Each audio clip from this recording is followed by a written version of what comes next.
Jopatmo IDX Channel.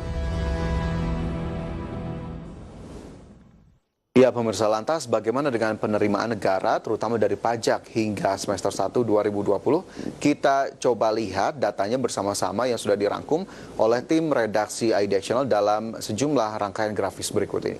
Kita ke informasi pertama pemirsa terkait dengan penerimaan negara di semester 1 2020 dan dibandingkan dengan penerimaan di tahun lalu. Di mana indikator pertama pemirsa yakni penerimaan pajak di mana semester 1 2020 mencapai 531,7 triliun rupiah.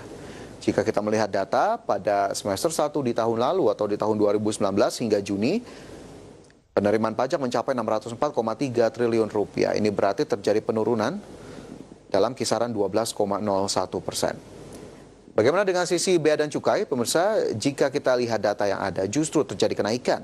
Di mana pada semester 1 2019, penerimaan bea dan cukai mencapai 85,6 triliun rupiah, sementara pada semester 1 2020, penerimaan bea dan cukai mencapai 93,2 triliun rupiah.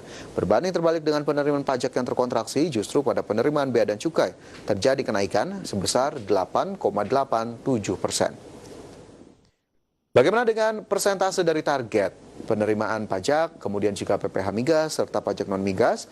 Kita lihat data bersama di mana penerimaan pajak pada semester 1 2020 senilai 531,7 triliun rupiah, sementara dalam target dinyatakan target pajak sebesar 1.198,8 triliun rupiah.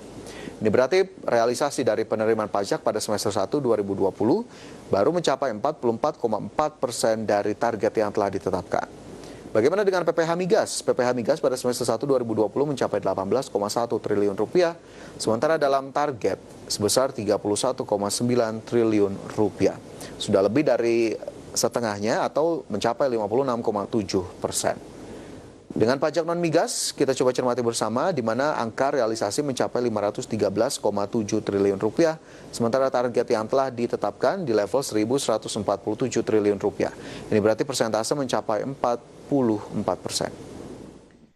Dan kita coba lihat bersama perjalanan penerimaan pajak dari tahun ke tahun, realisasi serta target yang telah ditetapkan.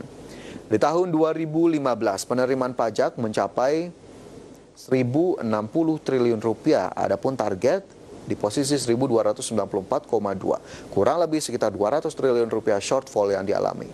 Sementara pada 2016 cukup lebar jarak yang ada di mana realisasi 1.100 triliun dan target 1.300 triliun rupiah.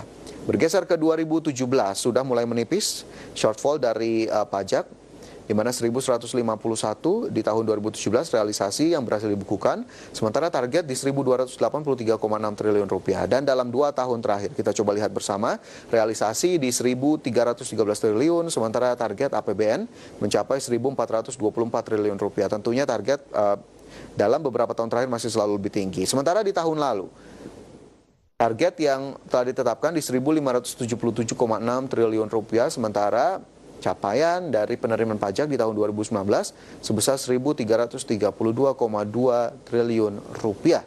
Dan di tahun 2020 dari target dalam PP 72 nomor tahun 2020 ini 1.198,8, sementara realisasi di semester 1 mencapai 531,7 triliun rupiah atau masih berada dalam kisaran 44,4%.